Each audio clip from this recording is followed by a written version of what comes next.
Hello everyone, welcome to my channel. चलो learn करते हैं। तो प्लीज़ फ्रेंड्स वीडियो को पूरा वॉच कीजिएगा, बिल्कुल भी स्किप मत करिएगा। ओके, चलिए स्टार्ट करते हैं।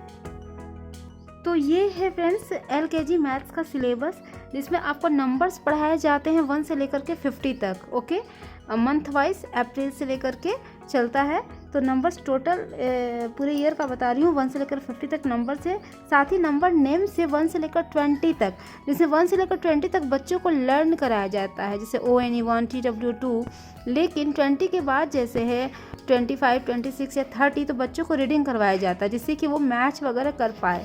जैसे कि अगर यहाँ पर 31 लिखा है, ओके, यहाँ पर 22 लिखा है, तो बच्चे अगर 20 तक केवल जानते हैं, लेकिन बच्चे पढ़ करके समझ जाते हैं कि ये 31 लिखा है, तो यहाँ पर उनको मैचिंग करने के लिए दिया जाता है कि बच्चे रीड करके बस समझ पाए कि हाँ ये 31 है। तो इस तरह से 20 तक स्पेलिंग बिल्कुल लर्न करवा दी जाती है, लेकिन किसी किसी स्कूल में इससे आगे भी बढ़ाया जाता है। तो ये स्कूल पे भी डिपेंड करता है, और इस तरह से इनको रीडिंग करवाया जाता है कि बच्चे देख करके समझ जाए कि ये 31 लिखा है, तो इस तरह से वो मैच कर पाए। ये चीज़, ये कॉन्सेप्ट रखते हैं कोई कोई स्कूल वाले, और कोई है कि आगे बढ़ा देते हैं स्पेलिंग वगैरह। ठीक है, फिर है backward counting. 20 to 1 backward counting कराया जाता है इसमें। ओके, 20, 21, 9, 19, 1, 8, 18 इस तरह से बैकवर्ड काउंटिंग कराया जाता है। और किसी किसी स्कूल में तो 50 to 1 भी कराया जाता है, लेकिन जनरली LKG क्लास है तो 20 to 1 बैकवर्ड काउंटिंग चलती है। ओके, अगर ICSE बोर्ड की बात करें तो ICSE बोर्ड में आपको 50 to 1 कराया जाता है। ओके, फिर है after, before and between number. अब इसमें 1 से लेकर 15 तक आफ्टर, बिफोर एंड बिटवीन कराए जाते हैं। जैसे 11 के आफ्टर में तो 1 to 11 के आफ्टर में तो 1 to 12, 20 के बिफोर में क्या आ जाएगा तो 1, 9, 19, है ना। जैसे अगर आप बिफोर एंड आफ्टर का कॉन्सेप्ट समझाना चाहते हैं बच्चों को, जैसे यहाँ 1, 1, 11 है, तो यहाँ पर बच्चों को बताना है कि काउंटिंग स्टार्ट करो। अगर फर्स्ट नंबर जो है वो अगर सेम रहता है तो सेकंड नंबर के फॉरवर्ड में क्या होगा। ठीक है, मैंने 1 है तो 2 हो जाएगा। इस तरह से बच्चे बिग नंबर को समझना, मतलब बिफोर नंबर को समझ जाते हैं कि हाँ इस तरह से फर्स्ट नंबर सेम रहेगा, और 1 है तो 2 हो जाएगा। लेकिन प्रॉब्लम आती है यहाँ पर, जैसे 49 है तो यहाँ पर तो 50, 50 होता है, 4 तो फिर चेंज हो जाता है। तो वहाँ बच्चों को मैं इस तरह से समझाती हूँ कि अगर 9 आ जाए तो फर्स्ट नंबर जो है वो फॉरवर्ड यानी 5 हो जाएगा, मतलब चेंज हो जाएगा आगे। तो 9 आ गया यहाँ पर तो ये 5 हो जाएगा और फिर 0 हो जाएगा। तो इस तरह से आप बच्चों को समझा सकते हैं बिफोर एंड आफ्टर। और फिर बिटवीन है तो 2 4 24, तो यहाँ 2 5 25। जनरली बिटवीन नंबर जो है वो आफ्टर नंबर ही होता है, ये बच्चों को आप बताइएगा, नहीं तो वो कंफ्यूज हो जाएंगे कि बिटवीन नंबर क्या है। क्योंकि 24 है तो 25 ही होगा। और हाँ, ये कॉन्सेप्ट बस बच्चों को लर्न करवाना है कि बीच में है वो, तो 25 के आफ्टर में 25, 24 के आफ्टर में 25 है, 26 आता है, तो ये बिटवीन नंबर है। ठीक है, फिर है सर्कल द स्मॉलेस्ट नंबर और ऑब्जेक्ट। इसमें क्या है कि सर्कल द स्मॉलेस्ट, इसमें बच्चों को देखना है कि सबसे स्मॉलेस्ट नंबर कौन है, सबसे छोटा नंबर कौन है, तो उसे सर्कल करना है। तो ये 2 है तो वो सर्कल हो जाएगा। इसी तरह से ऑब्जेक्ट में भी बताया जाता है बुक में कि स्मॉलेस्ट ऑब्जेक्ट कौन है। ठीक है, पिक्चर्स दे दी जाती है, उसमें स्मॉलेस्ट नंबर जो है उसे सर्कल करना है ऑब्जेक्ट को। तो ये सर्कल जो है वो सबसे छोटा है, तो इसलिए ये सर्कल हो जाएगा। ओके, फिर है सर्कल द बिगेस्ट नंबर। अब इसी में सबसे बिगेस्ट कौन है, तो फिर यहाँ पर जो आता है जैसे 1 to 12 हो गया, 1 0 10 1 7 17, तो आप उन्हें इस तरह से बता सकते हैं कि 1 1 सब में सेम है फर्स्ट नंबर, लेकिन सेकंड नंबर को देखो कि कौन ज़्यादा है।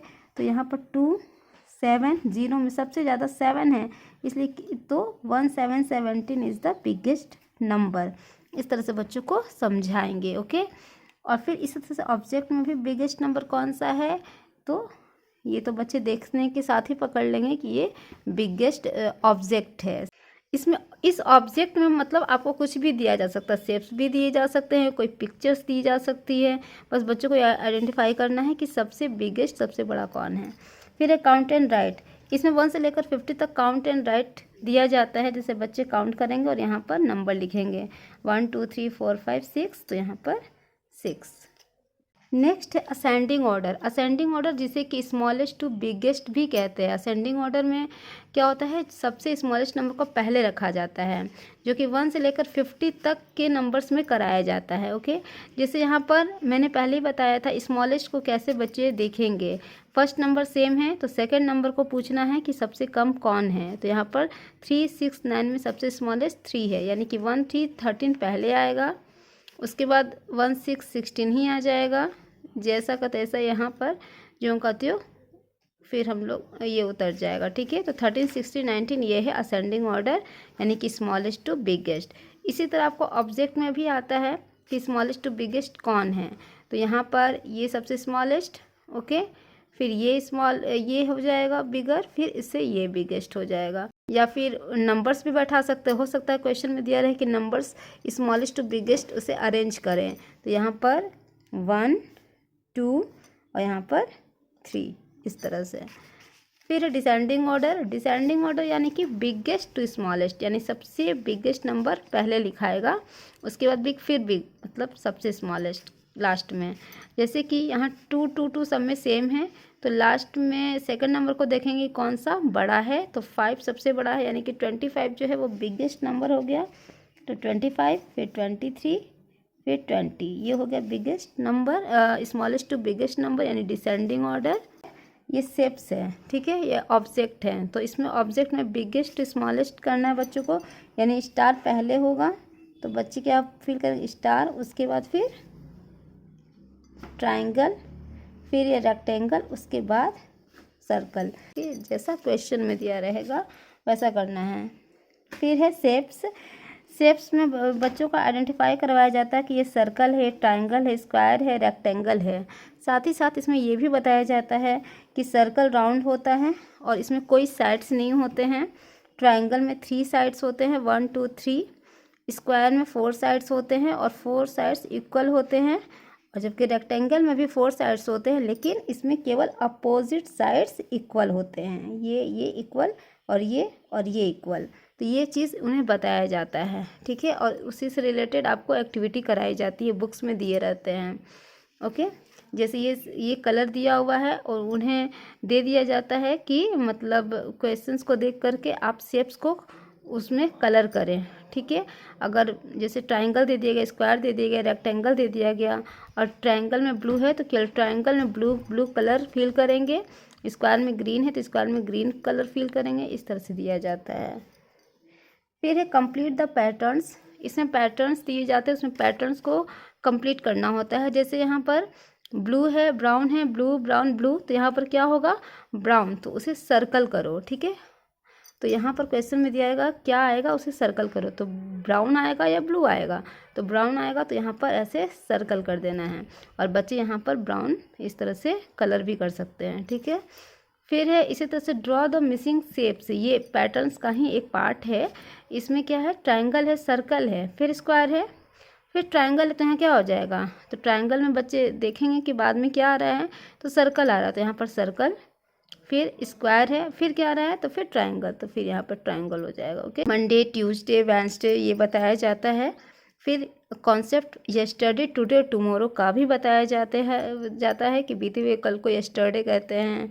ओके, मतलब उसमें सेंटेंसेस दिए रहते हैं जिससे बच्चों को पता चलता है कि हाँ उसने कल काम किया था तो वो यस्टरडे हो गया, आज वो किया है तो वो टुडे हो गया, और जो कल काम होगा, जो कल कुछ भी एक्शन होगा वो टुमारो में आ जाएगा। तो ये कॉन्सेप्ट बच्चों को इसमें समझाया जाता है। फिर इसमें है मंथ्स ऑफ द ईयर, जिसमें मंथ्स के 12 नेम जो होते हैं, जनवरी, फरवरी, वो इसमें समझाए जाते हैं। और फिर प्री नंबर कॉन्सेप्ट्स, ये आपको मंथ वाइज लेकर के चला जाता है। ठीक है, ये बिग स्मॉल, मान लीजिए ये बिग है तो ये स्मॉल है, इस तरह से बच्चों को समझाया जाता है। कॉन्सेप्ट उनका टॉल है, ये टॉल हो गया, तो ये शॉर्ट हो गया। लॉन्ग, इस तरह से ये लॉन्ग है तो ये शॉर्ट हो गया। ठीक है, हैवी, हाइट, ये फुटबॉल है, हैवी है। और ये छोटा सा बॉल यानी बैट बॉल टाइप बॉल है, बैट का, जिससे हम बैट बॉल खेलते हैं, तो ये लाइट हो गया, ये हैवी हो गया। नियर, फार, अगर कोई ये पेड़ है और यहाँ पर बॉल रखी हुई है, तो ये नियर है। और ठीक इसी तरह से यहाँ पर पेड़ है और यहाँ पर बॉल रखी है, तो ये फार हो गया। तो नियर और फार का कॉन्सेप्ट समझाया जाता है। फिर है बिफोर आफ्टर। बिफोर में क्या है, बॉल के बिफोर में कौन सा शेप से, तो ट्रायंगल। और यहाँ ट्रायंगल के आफ्टर में कौन सा शेप से, तो रेक्टेंगल। ठीक है, तो इस तरह से ये बिफोर एंड आफ्टर का कॉन्सेप्ट भी समझाया जाता है, जो कि मंथ वाइज लेकर के टीचर्स चलते हैं। ओके, और एक्टिविटी कराई जाती है जो कि आपके बुक में, उन लोग के बुक में दिया रहता है। तो फ्रेंड्स, ये था वीडियो LKG सिलेबस मैथ्स का। ओके, आई होप आपको इससे बहुत हेल्प मिली होगी। तो please like my video and subscribe my channel. Okay, जिन्होंने नहीं किया है, और डिस्क्रिप्शन बॉक्स में भी बहुत सारे लिंक शेयर किए हैं मैंने, तो उसे प्लीज़ आप ज़रूर वॉच करिएगा। क्लास 1, 2 के भी सिलेबस बताए हुए हैं, उसे भी ज़रूर वॉच कीजिएगा। ओके, फिर thank you, thanks for watching.